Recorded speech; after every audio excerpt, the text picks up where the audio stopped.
for clicking on the play. I'm Dave Morris. Coming up in today's episode, the repair cost on a heavily damaged downtown office building is climbing, and the Oklahoma City School Board looks at making improvements at those metro schools. But first, an undercover prostitution sting netted 42 arrests in northeast Oklahoma on Monday. It's a story our Sheila Stogsdill is working on, and joining us to tell us more about these stories, the Oklahoman's Nick Tragakis. Thanks for your time today. Sure. And what can you tell us about this sting in northeast part of the state?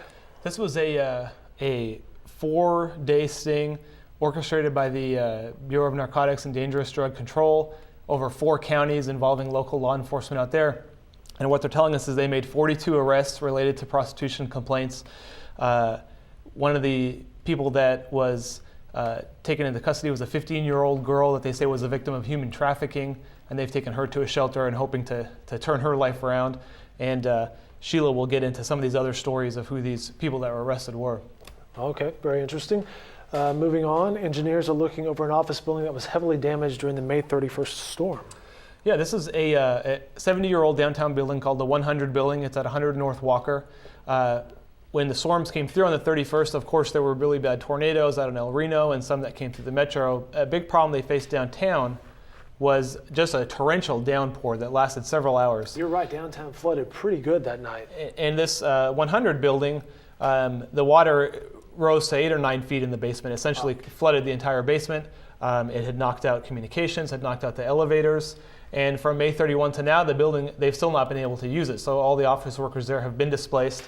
Our Bill Crum got his hands on a structural review of the damage there. And what we find is that the damage total is at least at $500,000 right now, and might be even more than that once they take an even closer look at it. Gotcha. Another story, the Oklahoma City School Board is expected to approve millions of dollars in funding for a number of projects, and those projects are what Tim Willert is looking at.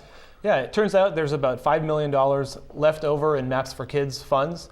And one thing that the school board has said they will use that money on is to build a gymnasium/storm shelter at Cesar Chavez Elementary School. Now that's notable because the school has about 1,000 students in it. It's the district's largest elementary school.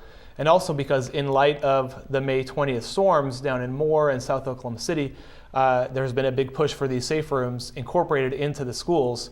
And this seems to be a step where Oklahoma City School District is being proactive about making that happen. And we'll have that coverage of the Oklahoma City School Board meeting. Tomorrow's editions of the Oklahoman and on newsok.com from our Tim Willert. Nick, thanks for your time. One more thing to tell you about. Sports Illustrated released part 5 of its 5-part series on Oklahoma State University. We have analysis videos already online at newsok.com. More coverage can be found in tomorrow's editions of the Oklahoman as well. Have a great night, everybody.